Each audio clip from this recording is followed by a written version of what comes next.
I made the website Neo-stoicism. Mm-hmm. This is what I wrote. I'm just going to read it out loud. Okay. Because I'm also posting it to YouTube so that when someone searches Neo-stoicism, It'll come up on mine. hopefully I get the top result. Yeah. You know?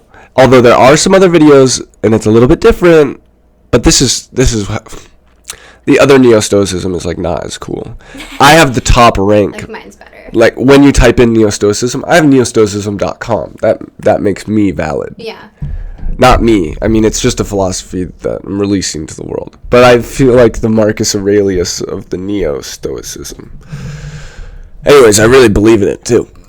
And I kind of want to read this every day or boil it down and then read it every day. Like an affirmation almost. Yeah, a little bit of like fog killer. You just like blast through.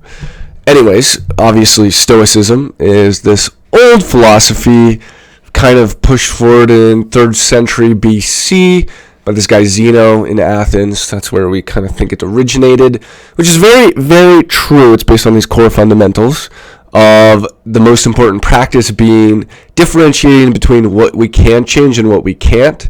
Like, what can you actually influence? Okay, nothing else matters. If you can't influence it, it's not even worth thinking about.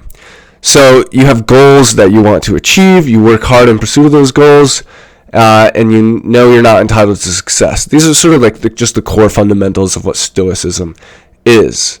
And you refuse to be a passive victim of your circumstances. You work hard to make your life better, to make the world better. You're proactive. Even if you're going through hell, you keep going. Now, the reason why there needs to be a Neo-stoicism is because Stoicism was made at a time when death and suffering acceptance was smart. So they had these core fundamentals of like only think about what you can change, and suffering and death weren't a part of those things. So a lot of the different philosophies came around, like you have Epictetus saying, I cannot escape death, but at least I can escape the fear of it. You have Seneca saying, before I become old, I tried to live well. Now that I am old, I shall try to die well. But dying well means dying gladly. And there's just more quotes about sort of accept the suffering that's going to happen. And while the core fundamentals are great, we're in a new time period. You know, now we do know what our DNA is like, and we're just sort of passing through that period where we can be like, yo, we don't need to be a passive victim to suffering, to our biological aging, and to death from that. So that's where Neo-stoicism comes in. It's the belief in the chance for decreasing suffering, increasing health span, and making death an option. And because our actions could change whether or not we suffer or get a chance to continue, we should do everything in our power to ensure that we have the best chance. Because our actions can change whether or not our parents live with us into the future or how much suffering they undergo in their old age, we should do everything in our power to improve their odds of living longer and healthier. Because our actions might be the difference in humanity existing forward into the cosmos or not, we should do everything in our power to give humanity the best chance. This bridge over mortality awaits, and it's this chance I think one could only dream of. Sort of the perfect time to be born into. And we either succeed or we die trying. Like, there's nothing to lose because we're just going to be dead otherwise. You might as well just keep going. But there's everything to gain, you know? Like, unlock secrets of the universe, go explore, be the Christopher Columbuses of the bigger galaxy. And so when death was inevitable, we had to come to peace with it. But now that we can oppose it, we have to say peace to it. Yeah, when I wrote that line, I got a dopamine hit, for sure. And then I wrote this just little, like, so that's going to be the front page of the website. And then it's just going to have a little read deeper section. This is like the website right now. From a small blue planet, our universe has become conscious. Before our universe birthed consciousness, there was no beauty, as beauty only exists as a conscious experience. And before there were beings to sense it, there was no sense of beauty. Here on Earth, we disagree on many things, but tend to agree that life is beautiful. With the spawn of cellular life came the pursuit of goals. With beings, let's see, gotta edit this a little bit, who had goals and with beings emerging who had goals and came into self-awareness, came the idea of greater meaning and purpose. Had our universe never birthed consciousness, it would have been completely pointless, merely a gigantic waste of space. And if we went back to sleep, it would become meaningless again. Does this mean our very existence is meaning in and of itself? If you can believe it, it can be true. It has meaning because you get to say that it does. And you just so happen to be born right when the boundaries of limitation are looking to get broken, right when man enters a breakthrough period of creating something truly greater than us. But the story is still going, and you get to change how it all plays out. And even if just a small impact, which this video shows how large that can actually be, I link to a video on the NeoStoicism.com website. The bridge from mortals to demigods is here to cross. We don't yet know if we are the only conscious beings or the first, but we do know that we are here, and our species has not locked in its place in this universe. We do know the greatest quest we could have ever dreamed for is before us, waiting for us to take charge. We could live on and spread gloriously throughout the cosmos, and it may be based on the little decisions we make here on this planet during our life. This website, this philosophy, is a call to action for a fight for meaning and for your existence. Do not suppress that fear of going into that good night. Rage, rage against the dying of the light. For many years are ahead, and what else could be right? Feel the emotion, channel it, and fight. And if you can't do it for the world, can you at least do it for yourself? Can you imagine your slow rot and beg for it to not? Can you imagine a future that makes you a bit excited to stay? Can you imagine how things could be in 10,000 more days? If you do not want to fight for yourself, is there anyone you've found worth fighting for? Is there family or loved ones or even a pet? And if there's no loved ones now, don't fret. That only means there's no loved ones yet. For there's many, many more for you to meet and see. Just have faith. Have faith in whatever you can. Have faith in faith itself. Then I link to the Holy Bible. Mm-hmm. That's the faith. If you won't fight for them, and if you won't fight for you, can I show you the world and have you fight too? My number is here if you are feeling blue or even ready to start anew. Put my Google Voice phone number down, It's not voice calls and everything. Well, just to see what people say. This is the type of people I want to vibe with, Because it's like you become a multicellular organism as a person to person when you have the shared goal,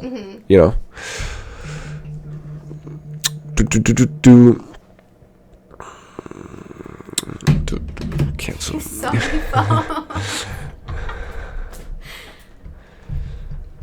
Then I have some quotes. I'm blind, sorry.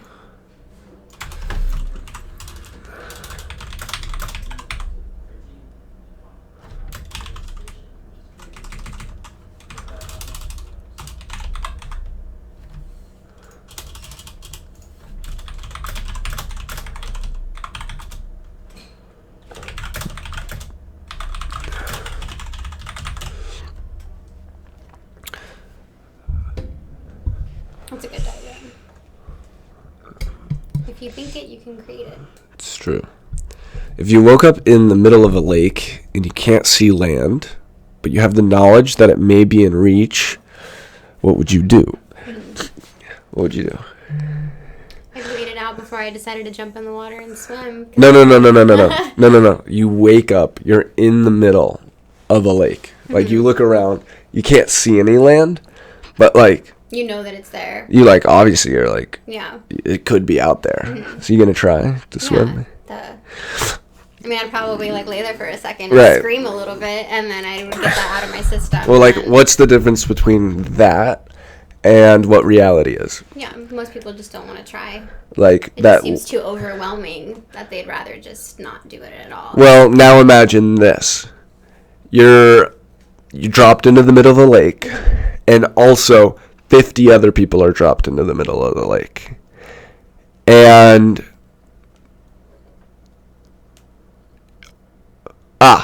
here it is.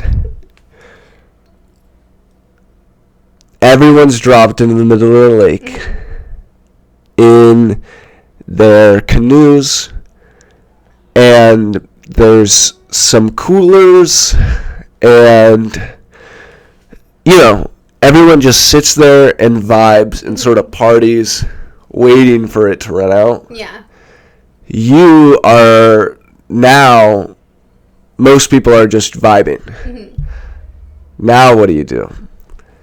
Like decide either to vibe with them or decide to get out and find more.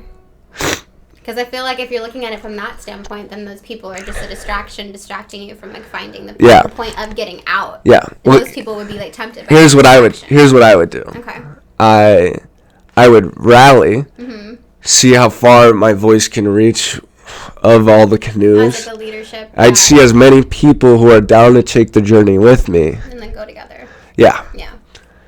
Because there's more strength in numbers than if you were to just say, fuck these people, let them party, I'm going to go off on also it becomes a vibe of an adventure. You still get to bring the cooler with you. You get to eat good food along the way. It's the herd mentality. But you actually have purpose and meaning. Mm-hmm. And if you do reach the beach, just imagine what cool new snacks you'll be able to have, how much more time you'll get. You 100x your lifespan. Yeah. And so that's the relative same idea that is existence. It's just so hard for us to really fathom that. But truly, when I think about this, even right now, and this is why I said I want to read this every day, is I get sort of riled up. Yeah. Because I'm it all just makes sense, And when people hear it, I feel like now you definitely are more tuned in to that sort of idea too. Yeah, I'm kind of on this stuff. I know, but I know what you're saying. But you're not. We all know things sometimes. Yeah, but it kind of triggers it and it opens it up a little bit more. Yeah, you actually want to press. It's kind of like that quote where it's if a bird never tries to fly, how will it ever know that it's in a cage? Or that kind of thing. I think I botched that how I said it, but basically you get what I'm saying. People don't know what they're capable of doing unless they actually try to explore the world outside of them, or at least try to enjoy it. Yeah, I think we should have you make it so. To preface this, I don't think I have enough of a community around these ideas. Mm-hmm. And so always my goal, but this has been the goal for me. I've just been doing other businesses to build more capital, build more leverage. Just handling everything at once, basically trying to juggle it. Until, it's almost like when is it enough? Yeah. And I still think I'm doing the right path of doing it this way. Yeah. Where then to spread the message, if you spend a lot of money on it, and now I have all the skills from business to spend resourcefully. Yeah. Then it's going to do well. But on another side, there's this form of thinking called am I doing a deferred life plan, which means I'm not doing what I actually really love thinking about or doing. I'm doing that thing that leads to that. Yeah. And the recommendation is always just go do the thing that you really like. Mm-hmm. So I think I am doing that thing. I'm just doing it from an optimization standpoint in terms of decrease. I'd be more happy if I'm just a, anti-death influencer, mm-hmm. and just did fun shit around that. Yeah. And I'd probably have a lot more fun. But you're also passionate with a million other things. And those a million other things help and turn back around. Well, it's just it helps more. I'm just optimizing. I'm I don't think I should factor in my personal happiness into this equation, mm-hmm. because it's that's not what it's for. The happiness I'll get long term from pushing myself harder, doing the stuff which I know is just more effective, is better. Yeah. Especially because then with the success of any of the things I'm working on, even a kind of small scale relative mm-hmm. to where they can get, it gives a large amount of freedom to to tackle this and to still do the bigger stuff because I've set up the team. Yeah. To manifest that, but to also then start having like more of the fun component of like farming more attention, you know, like just for myself and meeting the great people and building a great community, providing for that. Yeah. So about doing like a podcast specifically for this, or like right now you just don't have time, so it's easier to just do it all typed up, basically. Yeah. So I mean because you're a talker, so I mean like. Ideally for you, I think a podcast would be beneficial. 100%. You can go on tangents forever. Yeah, and I scraped all the podcast owners, info, so I can definitely hit them up. Some sort of video. I have this new superpower where I can just like reach almost anyone I want to. Yeah. So like, still exploring that, thinking of like different videos. Just focused on that one next thing right now. But like, yeah, I'm gonna be very interesting. The more I move forward in life, like way more, like I see other people who are more successful than me, and they're just so not creative or interesting. Yeah, they're like, they have so much more potential to do so much more. They just haven't tapped into it yet. They're just not. Or they don't want to tap into it. Right, and I think that's because I have such a deeper sense of like, I'm not done. Like my done isn't like getting a beach house and like having Mai Tais every day and like a yacht. Like that's not enough. Yeah. And it's not about that. What I'm done is when we're all good. Yeah. As a human race. It's like you've left your mark on the planet and you've made a difference in opening up other people's consciousness, basically. Just like once I become useless, I'm gonna work until my work isn't worth anything, and that's when we create a super intelligent AI. Yeah, now I'll have pina coladas in different solar systems. You know, they'll vibe to a different level. Yeah. And it will be so much more fulfilling. Like, you know, when you really put that effort into that meal that you cook, and like when you finally sit down and get to smack it, and you finish that thing that you worked hard on, it hits different. Yeah. You know? It's like a sense of pride, too. Like accomplishment for yourself. And so it's like, I deserve this. If you are optimistic about the future, which I am, and I'm like, heaven is coming, then if you want to enjoy heaven the most, put your effort into earning it. Yeah. You know? Or else you're going to get there, and then in heaven, you're always going to be like, yo, can we go back and I can like work a little harder or like help out a little more? Like I kind of slacked off. Yeah. The whole point of being here on Earth is to have a human experience. Yeah, and it's like everything. It's like your life is on the blockchain. I'm just saying that. Yeah. It's like it has some fun terminology. But it's like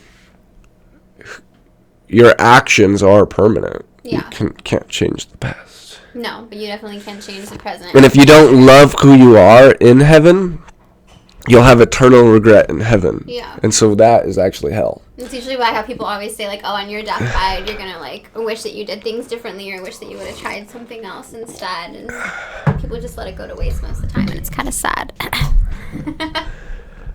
I hope the audio is good. You know, I filmed one of these before, and it was recording from the audio, so...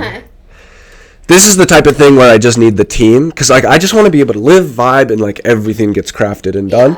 And so slowly, like, we're building towards that. We're going to be able to do it. This is hopefully going to be a quick legendary video. But also, I'm going to post this. I'm going to run some bots on it, because that's how I get it ranked number 1 on YouTube for the search term Neo-stoicism. Hopefully we get some organic traffic through there of people who are already on this wavelength, on the vibe. They see this. And what I want to say is I am very serious about meeting other people who are on this vibe. Like, that's what life's all about. Find those similar wavelengths and let's crush it together.